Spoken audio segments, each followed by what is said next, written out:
The Sly Cooper series is one of the more interesting releases on the PlayStation console. Sly Cooper and the Thievius Raccoonus, or Sly 1, introduced us to a colorful cast of characters, but was certainly far from being a stealth-oriented game, instead having its strengths rooted in its charm and clever platforming. Sly 2, on the other hand, would set the standard for how the rest of the series would play, introducing much larger, open levels that gave the player a sense of open-world exploration, even if the episode played out at a specific sequential pace. I personally think that Sly 2 is the best that the series has to offer. Not to speak poorly of Sly 3 and 4, mind you, but it definitely felt like Sucker Punch focused on more and more gimmicks for those games, rather than building on the strong mechanic progression that Sly 2 gave us. It will always live on in my heart for as long as I live. But, as will be a common theme of this channel, that's not why we're here today. I mean, you've seen the title of the video. Today, we are exploring one of the most infamous levels in the entire Sly Cooper anthology, Sly 3's Rumble Down Under.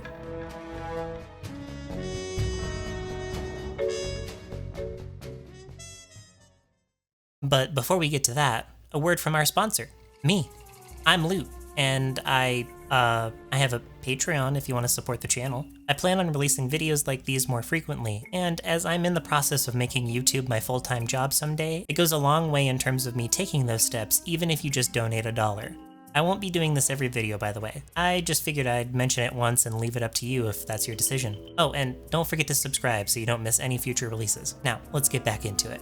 Sly 3 is a very awkward sequel to Sly 2. It has the same foundation as 2, with more charismatic characters and a slightly more defined style for sure, but the beginning of the game is definitely the roughest by a long shot. Quick recap. The story picks up after the end of Sly 2, with the intro mission being sort of a what's to come for the end of the game. Sly learns from Jim McSweeney, someone who used to run in his father's gang, that his family has a fortune tucked away in a vault in the middle of the Pacific Ocean, and he sets out to find it. Sly plans to set out with a newly rejuvenated but wheelchair-bound Bentley, but in order to evict Dr. M, who's trying to open the vault, the two set out to find a full team and overcome the security force that the evil doctor has employed. Of course, the first character we recruit is Murray, who left because he felt fully responsible for crippling Bentley, even though Clockla was much stronger than he anticipated. Enter an opera of fear. In order to get Murray to join us, we need to free Venice, Italy from the clutches of opera singer turned mob boss Octavio, and clear out the tar that he's been planning on using to threaten the citizens who oppose him by collapsing their houses into the river. Somehow. I know this isn't the focus of the video, but for the introductory mission to the open world, I was immediately reminded of the opening of Sly 2's first mission, the Black Chateau, where we first meet the boss of the episode and how awesome it felt to tag behind Dimitri as he prowled the streets in order to find out the code to the pump storage room. And while some of that is recreated here, some things just feel off. But still, it was a pleasant experience. Wait, Dimitri's here? We wrap up the chapter with a silent and awkward duet with Octavio and Bentley,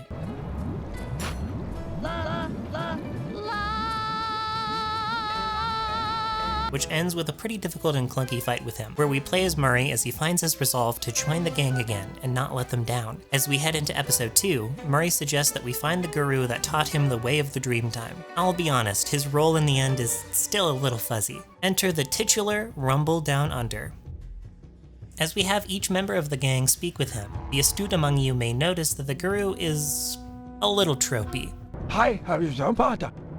You seriously won't leave without your gear? He's an aboriginal shaman with the ability to change shape and mind control people. And on top of all that, doesn't have a single line of dialogue that isn't incoherent mumbling. It's not the worst, and it most certainly was a spy/thief trope back in the day to have a team shaman for some reason, and the game was released in 2005, so it's easy enough to look past it. It turns out that the guru was captured by miners that were excavating his land for some reason. But as we soon find out, not only does the guru need our help to escape, he also needs us to clear out said miners and secure the Mask of Dark Earth, who's the main boss of this chapter. Kind of. You see, not only is Rumble Down Under the first episode to not have a main antagonist that leads their associated gang, it's the only episode in the whole series to do this gimmick, aside from the prologue. This concept doesn't even return in Sly 4. I'd assumed that the mask was using the miners to look for something, but as we'll soon find out, the mask hardly interacts with the mining company at all. A majority of the jobs are spent interacting with the guru and getting back his staff so that he can break himself out. During Murray's job, where we are sneaking through the mine to meet the guru, we finally confront a huge guard wearing the Mask of Dark Earth, which escapes after we defeat him and Murray just sort of lets it go. Okay, bye. A few errands and dumping an entire scorpion population to torture the miners trapped in the mine later. and the guru is free. He has two mechanics: the ability to shapeshift into rocks and bushes to immediately escape detection from the miners, and the ability to jump on the backs of unsuspecting enemies and mind control them.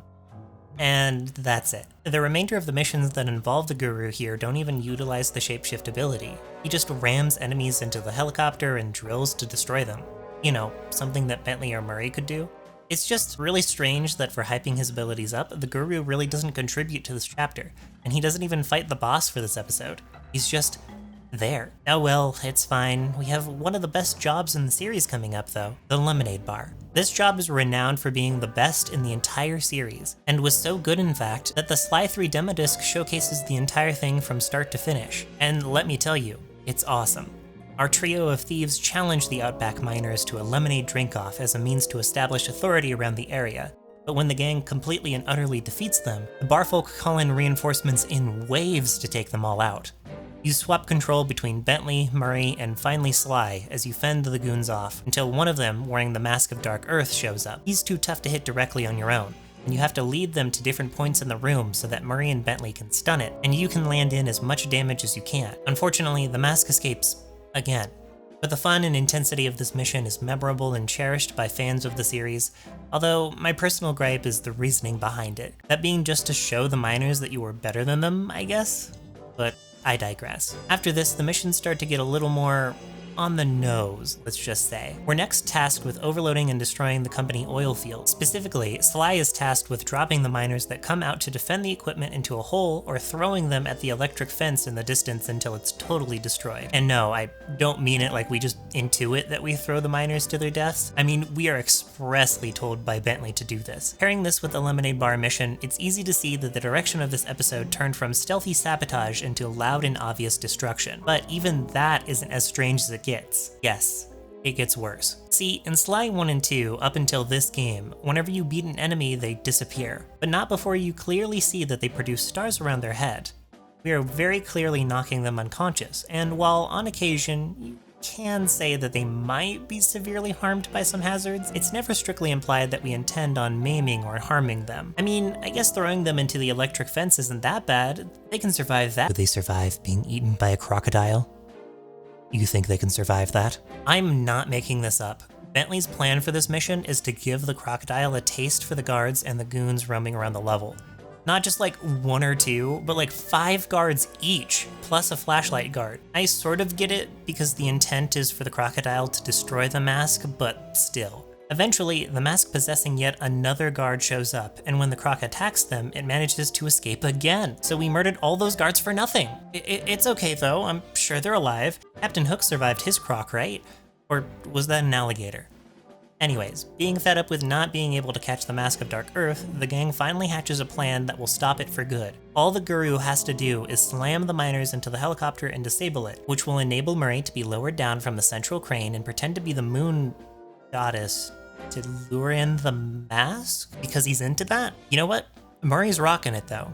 After that, Sly will snatch it up while it's distracted, and we can finally put an end to this whole fiasco. Psych! Of course it doesn't go as planned, because Carmelita Fox shows up just in the nick of time to have the mask put itself on her face. And of course, just like everyone else, she grows in size and chases Sly around this time, probably because her grudge towards him overpowers the mask's will. No problem. Bentley can just fire some tranq darts at her to knock her out and finally destroy the mask, right? Viewers at home, what you are witnessing here is a writer's poorly disguised fetish at play. You thought my thumbnail was an exaggeration? Nope. I actually used this exact shot when commissioning it. Thank you, Lady of Dragons, for this, by the way. So, yeah. Carmelita grows gigantic, and Sly wants a believes that the gang can't take her head. They drive away using the big truck from earlier and chuck TNT at her to try to weaken her. Eventually, they bring her to a clearing, and for some reason, she grows even bigger. Bentley suggests Sly climb Carmelita like he's always oh, come on! You aren't even trying to be subtle. Climb up Carmelita twice, our guerrilla mercenaries sweep in and destroy the mask. End of chapter. Jesus Christ. So, yeah. That's Rumble Down Under. A collaboration of rushed writing, semi-racist tropes, and a poorly hidden vor and giantess fetish. In all seriousness, Rumble Down Under is not that bad of a heist. For what it's worth, it's easy to digest, dumb fun. And for a kid playing this game almost immediately after finishing Sly 2, this must have been the dream. I still had fun recording the footage for this video too. The rest of the game is fine. It Wraps up alright for the most part, and each other level has a cohesive villain that we face. Each member that we add to the gang really ups the entertainment value as we prep for the next big heist. It's just a shame that this level felt so rushed comparatively. But to their credit, because the series began to taper off after the second game, Sucker Punch Studios decided to rush Sly 3 to cut development costs on the PS3. Because of this, the game's quality suffered massively, and also why its successor wouldn't see the light of day for nearly another decade. With the success of the infamous series and the insane project that was Ghosts of Tsushima, it's no wonder that they decided to turn away from the Sly Cooper series as a whole, much to the chagrin of most of its loyal fans. Personally though, I'm glad the series is where it is today. Rediscovering why I love Sly Cooper has been an absolute blast, and even now I'm finding things that I never knew before. Now, time will tell when we finally get that movie adaptation we were promised all those years ago. Yeah, right. Thank you so much for watching. If you're wondering why this wall is left blank, it's because it's waiting for you to put your name on it by heading on over to Patreon and supporting the channel. You'll get consistent updates on projects that I'm working on, as well as the ability to vote for what I cover next, starting once this video ends. It's worth it, I promise. If you don't have the means to support the channel, or feel as though I haven't earned your patronage, then I encourage you to leave a like on the video and subscribe so you can have another chance to see my offerings. And hey, if you did enjoy the video, make sure you share it with your friends. That's one of the best ways to support me in my endeavors when it comes to navigating this painful world we call YouTube. I'll also be returning to streaming come this here Halloween, so if you want to see me live and in color, head on over to twitch.tv/lootvt and drop a follow so you're prepped for when that day comes. Let me know what you thought overall about Rumble Down Under. I'm genuinely curious if you found it as weird as I did. Thank you so much for watching, and I'll see you in the next video. Take care.